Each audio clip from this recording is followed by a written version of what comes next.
Buenas tardes, querido poblanos de Ciudad de Zamboanga, paz de Dios y abrazo de Nuestra Señora la Virgen del Pilar y San Jose.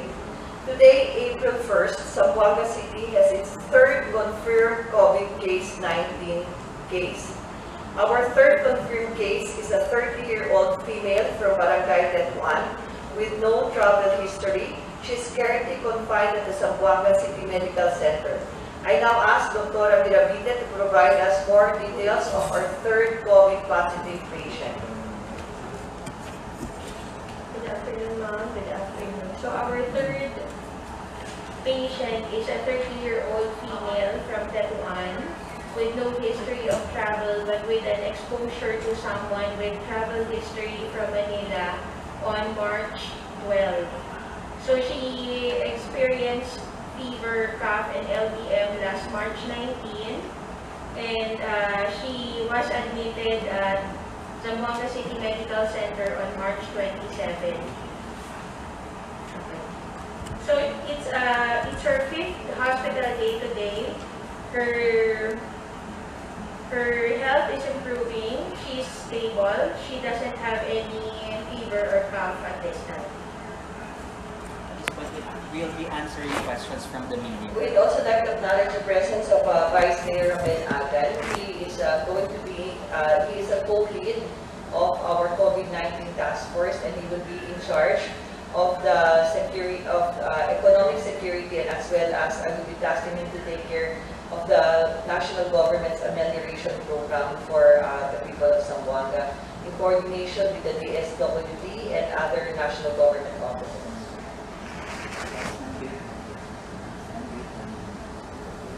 Buenas tardes, Presidente de Zamboanga. Thank you very much. We have some questions sent to our messenger from the media. Number one question for Dr. Dulce is the third case related to the PUI who died. Is she the office mate of the number 2 COVID patient? Our third patient, our third case is not related to our first 2 cases. And I would just like to add, as to the Aton third case, candidate comorbidities, no, she's a known diabetic for 2 years. And then when she was admitted, she was on her 36th week of pregnancy. So 1 day after, she delivered back via CS emergency section. Second question, Doc. Details and travel history of third case? No history of travel, but with exposure to a person who had travel history in Manila. Next question, pulsar condition aura DZP03. Stable tissue condition, noile fever, noile cough, she's recovering. If walang travel history, this means local transmission, and what does this entail? Si local transmission is usually no ato pwede man trace and index case di ato. Siya in a sense pwede, no? Because no history of travel. Pero sa nakita index case, issue exposure with travel history to Manila. So, we can say na start gamit, no, ato local transmission. We don't, if there would be sustained community transmission, ang meron na pwede ato man trace on the LDCU index case or akal siya na pabalit travel history. There is a request from our media friends if pwede to talk speak either in English or in Tagalog because we are being covered by correspondence, not Manila. Next question, with 3 positive cases in Zamboanga City, will there be an amendment to the executive order, Mayor? Currently, we're taking the executive order as it is, adjusting with the directives of the IATF. So far, in the second case that we had, we only identified and the sector of the community was on community quarantine lockdown. And with that one being a very big barangay, We will also do the contact tracing and be able to identify which area of the barangay that can be locked down. But nonetheless, the city government is in full compliance with the IATF. That is why, as I talk to you now, we have the presence of Colonel Martir, our city director, Colonel Divina Gracia, Task Force Zamboanga, and the Philippine Marines under Colonel Atienza and 74th ID Colonel Sababan. We're all meeting to address the issue that we have been experiencing with the adjustments of the barangay and the presence of Vice Mayor Romel Adan as well. Next question for Dr. Dulce, although you have already answered some of this, pero Leia lang yun, no? No travel history, how was the transmission? History like when she got sick, dates of swab and results, was she a PUI? So she had no travel history, but she had exposure with a person with history of travel from Manila last March 12. March 12, so on March 19, she had noticed fever, LPM, and cough. And during this time, she stayed home, no? And then because L20 and started naman lockdown, so yan self-quarantine yan siya eh. And then on March 23, yan worsen ganit isa symptoms, so she sought consult. And then as the worsen isa symptoms, so on March 27, she was admitted at Zamboanga City Medical Center. And then swab. She was swabbed on March 27 when she was admitted, and we received the result today, this afternoon. She was a T1 though. Yun. She was, when she consulted initially, she was not considered as a PUI because she had no travel history. But when her symptoms are not improving, and then further history with exposure with someone who went to Manila, so she was considered as a PUI. Hence, she was referred to CCMC to be admitted. Thank you. Next question. On contact tracing, how many people and yet any interaction? Will there be a lockdown for that one? On contact tracing, nag-issue casa, there are only 3 of them at home, not issue ng family. So aside from that, her exposure would only be at her work. So we have checked on her office mates already, and none of them are symptomatic right now. And the family members are also asymptomatic. The baby is okay. Question, will there be a lockdown for that one? As I said earlier, depending on the contact tracing, should identify the area where she stays and isolate that area where she stays, subject to the evaluation of our medical professionals. Next question, magkakaroon po ba ng mass testing sa Zamboanga City? Alam mo po, napakahirap magkaroon ng mass testing, kaya hinihin po natin sa DOH na bigyan ng pagkakataon ng Zamboanga para magkaroon po tayo ng mga testing facilities. I think Vice Mayor Meng can answer that also because he's been very active with the movement for Better Zamboanga.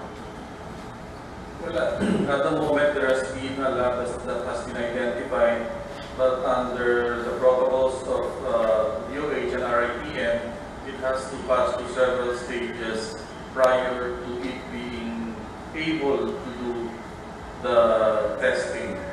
So at the moment, among the 3 stages for RIPM, I think we are still at the first stage for clearance before the actual lab can be used. And in that matter also, because of this sensitivity and risks that we were requiring to put up our testing facility in Zamboanga City, we are nonetheless requesting the Department of Health to provide for us availability of testing kits so that we will be able to test all our PUIs subject to the protocols that we have established. Because I believe in our third case of COVID, her swab was not allowed, or it was not, yeah, she was swabbed.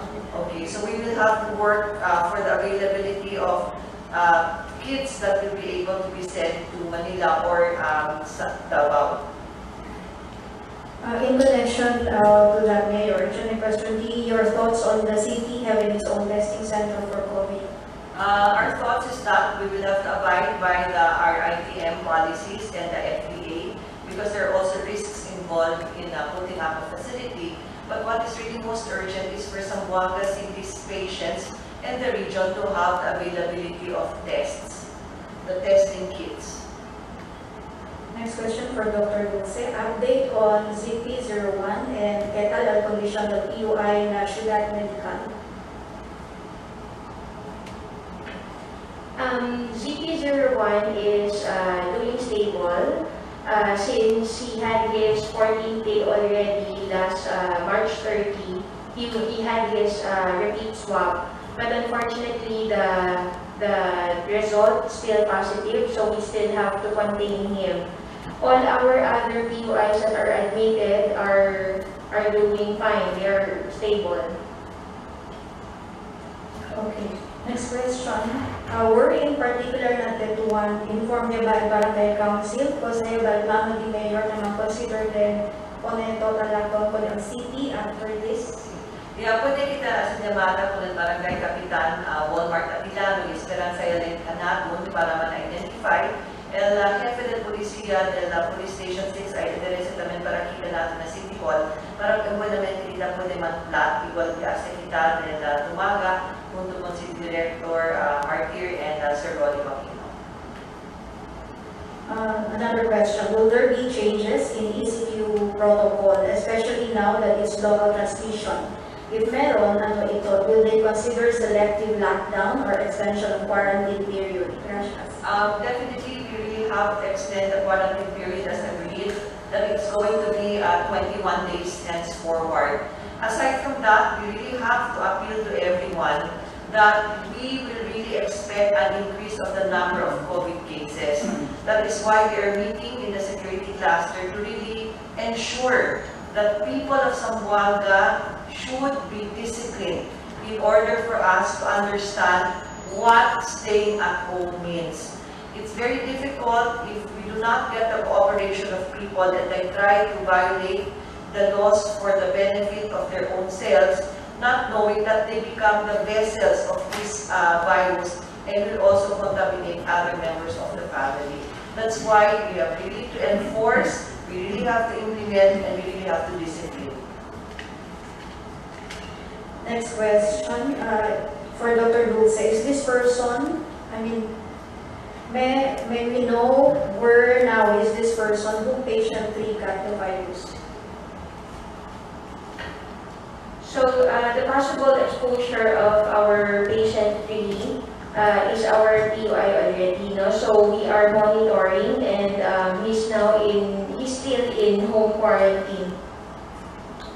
Next question, Doc. Quanto PUIs admitted as of today?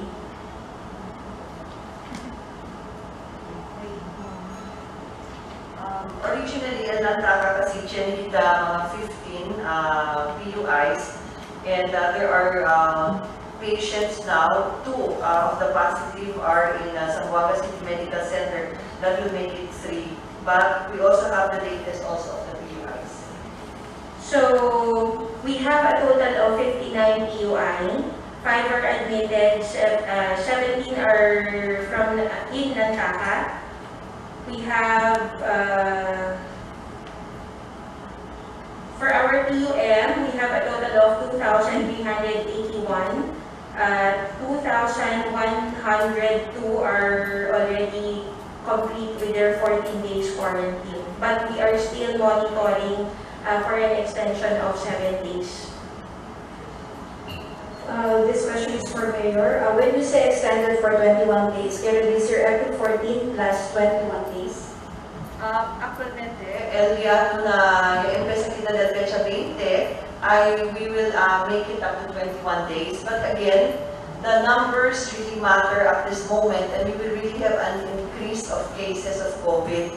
That's why when you ask me about the changes in the executive order, it will be adjusted subject to the actual situation on the ground. Por eso, hindi kita disiplina ng puerpo, hindi kita sigiko ng atong direktiba para esta na casa, kami na yo, MS kapag kita na 21 dia, ay liga mayo, naka-lockdown pa sa Zamboanga because the harder it is for us to implement our ECQ, the harder it will be for Zamboanga City to recover. The question and the answer is very simple. Stay at home and stay alive. Next question. Can the city file a case con aquellos mujeres o corresponde información por causa de la salud o status? Magkakita po nila atong abogado contesta po neste, kay bako ni atong ley, dahil si Colonel Martir, siya neste provision nila Acto Republica, and Acto Republica is 11332, and there are penal provisions that he can read as provided for by the police earlier.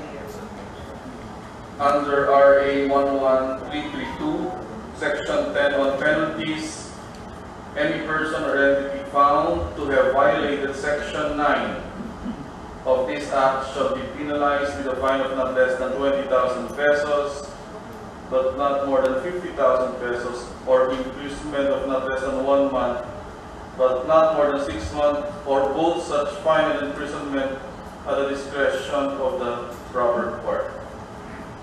So this would involve the prohibited acts, unauthorized disclosure of private and confidential information pertaining to a patient's medical condition or treatment, tampering of records or intentionally providing misinformation. Third, non-operation of the disease surveillance and response systems. Fourth, non-cooperation of persons and entities that should report and or respond to notifiable diseases or health events of public concern. And last, non-cooperation of the person or entities identified as having the notifiable disease or affected by the health event of public concern. Another question for Dr. Miravite. Akil daw kung kanya man tapon si patient 3, boss bakil ng patient 3, and all accounted for ba ang mga PUIs? Yes, LDC exposure is the CU employer, and the close contact in the office are already accounted for, and all our PUIs that we have recorded for the city are all accounted for. Next question, though hindi mas na health, no? Pero yan ang mga residente na ang daw cobra mo ng 5K as part of the amelioration program. Yan pwede ba man-identify ang city, si Quanto, the city as a financial assistance? Si Vice Mayor Meng, dahil po nila ang direktiba del DSWD and IATF acerca del amelioration program. Ara, si Ma'am Sophie, dati na pala orientation del amelioration program, doon del DSWD at identify mga pamilya de Ciudad de Zamboanga. Sabi ustedes, at gobyerno lokal, ta-responde para contribute kung nagkamay ka mga pamilya to provide food for the hungry. And we have already started since Saturday and yesterday, but unfortunately, I think it is very difficult for the local government to feed 800,000 families. That's why we have a very limited resource in identifying those that are living below the poverty threshold, that ayudahan ng barangay, that ayudahan ng city government, that ayudahan ng mentally aton mga civil society. Por eso, por causa de este, ay aumentar el amelioration program el national government. Pero siguro, ang interveniente di atin si dahil amelioration, hindi el Presidente Duterte or el Gobyerno Nacional dali fondo con todo. No? That's why si Vice Mayor Meng will be the one that will review this as a lawyer and accountant, and will work with the CSWDO to ensure that the Zamboangueño beneficiaries will also be entitled to this. Thank you, Mayor. Last question. And updates na food packages, food assistance to the barangays. So, ayer, asinita, el atong pasada na Sabado, dali ayuda na barangay de Sinuno, and dahil di atong mga team ng CSWDO in coordination with the barangays and the city councilors that are in charge of a particular cluster, for the food distribution. Enroll out na kita na Lumbayang, Lumbangan. Ay enroll out namin kita na Zone 1, Tupungan, Tabien. And then we will be continuing with other barangays. Tapos na lang kita, kaya kaya kita talisigi mga concern na ireklamo, kaya hindi daw kanila na Puliman Beach. That's why for all the concerns, we have our hotline numbers. Ma'am Menchit of the City Agriculturist and roll out naman the Endenantes and the atong barangay store. And then si Drigo Pagotay, City of the Housing, will help us answer. Tapi lang kami just pasensya, pero we have really tried to provide as much as we can for the people, especially aquellos que necesita. Nalibit namin yung gracias Manila, different organizations, Muslim, Catholic communities that are also doing their own share of distributing and other generous donors that help the city government. Kasi in este tiempo, akiman kita nila that we need to really help each other out.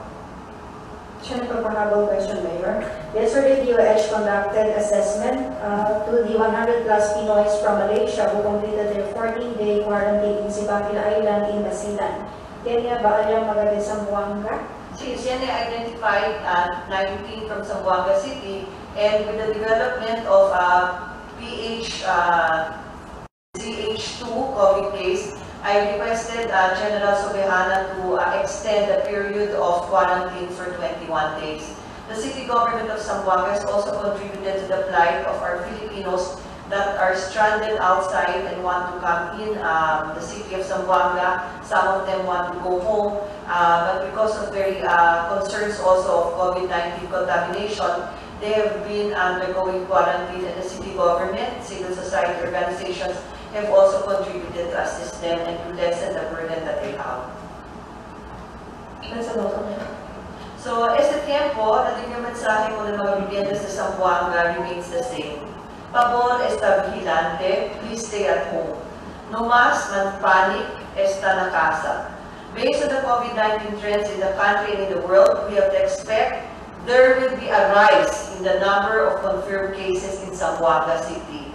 Mga kababayan po, tataas po yung mga number of COVID cases sa Zamboanga City sapagkat ito po ang nakikitang trend at flow ng COVID-19 base sa iba't ibang mga pandemic that happened in 2018, the Spanish influenza, and the 2009 N1H1. Our doctors from Zamboanga City Medical Epidemiologist, Dr. Jalani, with the presence of Dr. Faber and Dr. Jujuni Rivera, also presented this. Si Kelaya se manada kaso keda, that is up to us, si kita man seryoso, konaliat enhanced community quarantine. O si kita, hindi siyempre sige ko lalabiso ng mga otoridad, ng mga eksperto del siyensya. Please do the right thing for Zamboanga City and for your family. The local government, in coordination with the barangays, is now rolling out measures to help us stay at home. We have our family packs scheduled to be given per barangay. Kinitami kita ang mobile palengke. These are designated o halagayot. Hindi ustedes sale afuera, ienderesaleo sa ustedes mga casa. Kami ay asegura con ustedes, your local government will find ways to help someone and your family, especially ang mga vulnerable and mga pobre para pwede estar na casa y tiene bastante comida para hindi man con hambre y tiene ustedes peace of mind. Querido Poblanos, I must demand your cooperation and obedience on this matter. The survival of Zamboanga City depends on every one of us. Otra vez, the battle needs to be won in the barangays. Necesita na barangay pa lang sanggaya kita ko ng COVID antes pa este Mantalaya. Bien grande ayuda con de ating mga ospital, si de ustedes, mga vivientes de esta na casa, kaya quiere decir mas poco gente queda posible afectado. As of this time, all our hospitals are preparing to fight this battle. Kaya kita yung prepara isolation facility using the Ateneo Lantaka campus. They will be staffed by our wonderful, dedicated, brave workers from different hospitals. The Zamboanga City Medical Center will be our COVID-19 facility under the Department of Health, and they are now working to deload patients to other hospitals para sa mas preparado para recibir ko ng mga COVID cases.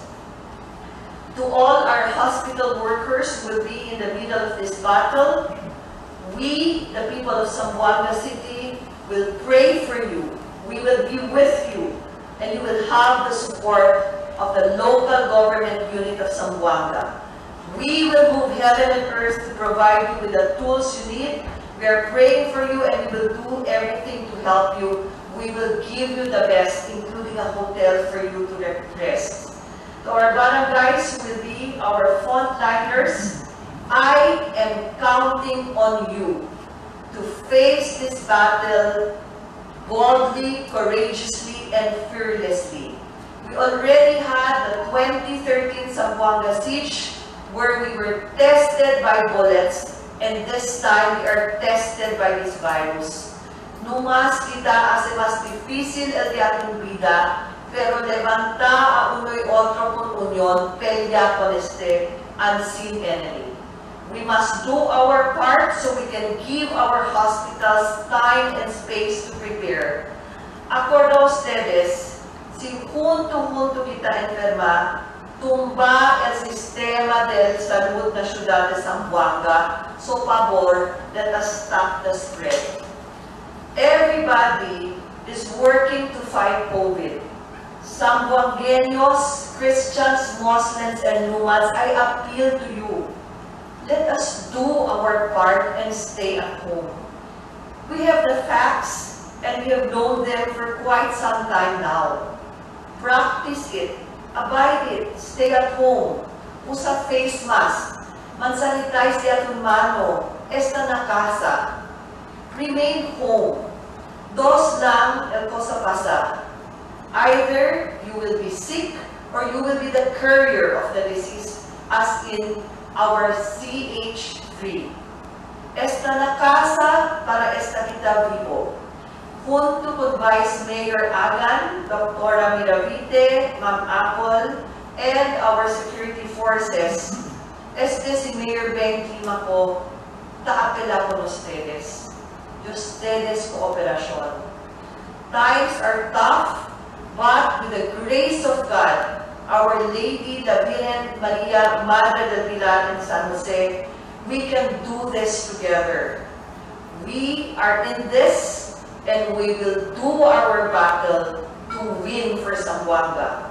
Muchas gracias, and please, stay safe by staying at home. Vaya con Dios a todos.